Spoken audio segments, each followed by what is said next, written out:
کبھی سوچا ہے کہ کچھ کہانیاں ایسی کیوں ہوتی ہیں جو نسلوں تک یاد رہتی ہیں؟ نہیں، یہ صرف جادو نہیں ہے۔ بچوں کے لیے ایک لازوال کہانی لکھنا یہ آرٹ اور سائنس کا ایک بہت ہی دلچسپ ملاپ ہے۔ چلیں آج ہم مل کر ان رازوں سے پردہ اٹھاتے ہیں جو ایک سادہ سے خیال کو ایک ایسی کہانی میں بدل دیتے ہیں جسے بچے ہمیشہ یاد رکھتے ہیں۔ ہر بڑی کہانی کے دل میں ایک ایسا کردار دھڑکتا ہے جسے ہم کبھی بھول نہیں پاتے۔ جیسا کہ ویزی اسٹوڈیوز کہتا ہے، یہ کردار صرف کہانی کا حصہ نہیں ہوتے، بلکہ یہ تو ہمارے بچپن کے دوست، ہمارے گائیڈ اور ہمارے ہیرو بن جاتے ہیں۔ ذرا اس کردار کے بارے میں سوچیں جس نے پہلی بار کسی کو جادوئی دنیا کی سیر کرائی تھی۔ تو آخر یہ جادو ہوتا کیسے ہے؟ وہ کون سی خاص ترکیب ہے؟ وہ کون سے اجزاء ہیں جو ایک عام سے کردار کو زندگی بھر کا دوست بنا دیتے ہیں اور ایک چھوٹے سے خیال کو ایک ایسی کہانی میں بدل دیتے ہیں جسے بھلایا ہی نہ جا سکے؟ تو شروعات ہوتی ہے کہانی کے بالکل دل سے، یعنی اس کے کردار سے۔ یہ وہ مغناطیس ہے جو نوجوان پڑھنے والوں کو اپنی طرف کھینچتا ہے اور انہیں کہانی کے آخر تک اپنے ساتھ باندھے رکھتا ہے۔ ایک ایسا کردار بنانے کے لیے جو بچوں کے دل میں گھر کر جائے، یہ 3 سنہرے اصول ہیں۔ پہلا، سادگی۔ کیا کوئی بچہ ایسے ایک نظر میں پہچان سکتا ہے؟ دوسرا، تاثرات۔ کیا وہ بغیر بولے اپنی خوشی یا غم ظاہر کر سکتا ہے؟ اور تیسرا، یادگار ہونا۔ کیا اس میں کوئی ایسی خاص بات ہے جو اسے دوسروں سے الگ کرتی ہے، اور کیا اس کا سفر بچے کو کچھ سکھا رہا ہے؟ اب یہاں ایک بڑی دلچسپ سائیکالوجی کام کرتی ہے۔ ہمارے دماغ لاشعوری طور پر شکلوں سے معنی نکالتے ہیں۔ گول دائرے اور نرم کنارے ہمیں تحفظ اور دوستی کا احساس دلاتے ہیں، بالکل ایک گرمجوش گلے کی طرح۔ اسی لیے اکثر دوستانہ کردار گول مٹول ہوتے ہیں۔ اور پھر اس کے بالکل الٹ، تیز نوکیں اور تیکھے کونے ہمارے دماغ میں خطرے کی گھنٹی بجاتے ہیں۔ یہ ہمیں ممکنہ خطرے سے خبردار کرتے ہیں، اور یہی وجہ ہے کہ ویلن اور خطرناک چیلنجز اکثر نوکیلے ڈیزائن کے ساتھ دکھائے جاتے ہیں۔ اور پھر آتے ہیں رنگ، جو بغیر ایک لفظ کہے پوری کہانی سنا سکتے ہیں۔ گرم رنگ جیسے سرخ اور پیلا توانائی اور شدید جذبات سے بھرپور ہوتے ہیں۔ یہ کردار کی خوشی، اس کا جوش یا یہاں تک کہ اس کے غصے کو بھی ایک ہی جھٹکے میں ظاہر کر سکتے ہیں۔ اچھا جی، ایک بہترین کردار تو بن گیا، لیکن اب اسے ایک دلچسپ سفر پر بھیجنا ہے۔ یہ سفر ہی کہانی کا ڈھانچہ یا بیانیہ کا راستہ ہے جو پڑھنے والے کو ہاتھ پکڑ کر منزل تک لے جاتا ہے۔ اس کو اسٹیپنگ سٹونز میتھڈ کے طور پر سوچیں۔ ہر قدم، ہر جملہ، ہر تصویر ایک پتھر کی طرح ہے جو بچے کو کہانی کی ندی کے پار لے جاتا ہے۔ اگر کوئی ایک پتھر بھی غائب ہو تو وہ لڑکھڑا کر گر سکتا ہے اور کہانی سے اس کا ناتا ٹوٹ سکتا ہے۔ چلے فارورڈ موشن کے جادو کو ایک مثال سے سمجھتے ہیں۔ پہلی مثال سنیں۔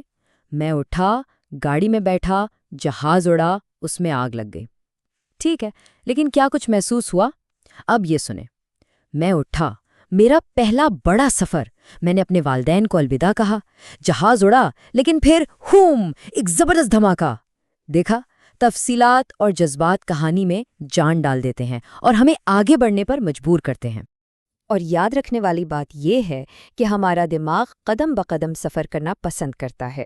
ایک کہانی کار کے طور پر ہمارا کام ہے کہ ہم ان قدموں کو واضح طور پر ترتیب دیں تاکہ پڑھنے والے کا ہاتھ تھام کر اسے اعتماد کے ساتھ آگے لے جا سکیں۔ کہانی کاغذ پر مکمل ہو چکی ہے، لیکن اب وقت ہے اسے زندہ کرنے کا۔ اب ہم صفحے سے سٹیج کی طرف بڑھ رہے ہیں، جہاں آواز اور بیانیہ الفاظ کو جذبات کا لباس پہناتے ہیں۔ اور یہ بات ہمیشہ یاد رکھنے کی ہے کہ بچے سب سے زیادہ سمجھدار اور ایماندار سامعین ہوتے ہیں۔ وہ فوراً پہچان لیتے ہیں کہ کب کوئی آواز مخلص نہیں ہے اور وہ فوراً اپنی توجہ ہٹا لیں گے۔ اسی لیے آواز میں سچائی اور اصلیت ہونا بہت ضروری ہے۔ آواز ایک میوزک کے آلے کی طرح ہے۔ یہ چارٹ ایک گائیڈ ہے کہ آواز سے جذبات کی دھن کیسے بنائی جائے۔ جب خوشی دکھانی ہو تو آواز تیز اور اونچی ہو جاتی ہے۔ اداسی میں یہ قدرتی طور پر آہستہ اور گہری ہو جاتی ہے۔ یہ صرف بولنا نہیں ہے، یہ جذبات کو محسوس کروانا ہے۔ لیکن کہانی صرف الفاظ اور آواز سے ہی نہیں بنتی۔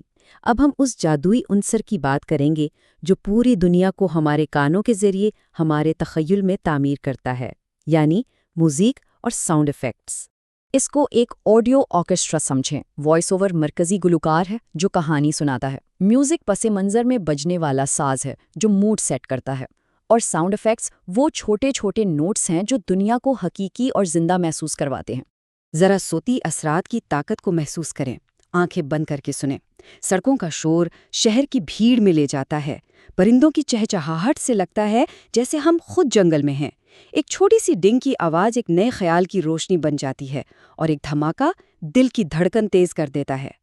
اچھا، اب ہم نے کہانی بنا لی ہے، لیکن سب سے اہم سوال، یہ کہانی ہے کس کے لیے؟ ایک ایسی کہانی تخلیق کرنا جو ہر بچے تک پہنچے ایک بہت بڑی ذمہ داری اور ایک خوبصورت چیلنج ہے۔ اکثر بچوں کی کتابوں کے دو طرح کے آڈینس ہوتے ہیں۔ ایک طرف بچہ ہے جسے ایک دلچسپ سفر اور ایک دوست جیسا کردار چاہیے۔ دوسری طرف بالغ ہیں جو کتاب خریدتے ہیں اور اس میں ایک مثبت پیغام یا سبق تلاش کرتے ہیں۔ ایک اچھی کہانی دونوں کو اپیل کرتی ہے۔ اور یہیں پر آئینے اور کھڑکی کا تصور، جو کہ بچوں کے ادب کی روح ہے، سامنے آتا ہے۔ آئینہ بچوں کو یہ احساس دلاتا ہے کہ وہ تنہا نہیں ہے، اور کھڑکی انہیں دوسروں کو سمجھنے اور ہمدردی سیکھنے کا موقع دیتی ہے۔ تو پھر ہم ایسے حقیقی کردار بنائیں کیسے؟ ہمیں دقیانوسی تصورات کی زنجیروں کو توڑنا ہوگا، مختلف ثقافتوں کو کھلے ذہن سے سمجھنا ہوگا، یہ دکھانا ہوگا کہ خاندان کئی شکلوں میں آتے ہیں اور ہر صلاحیت کے انسان کی عزت کے ساتھ نمائندگی کرنی ہوگی۔ یہ ایک بہت گہرا سوال ہے۔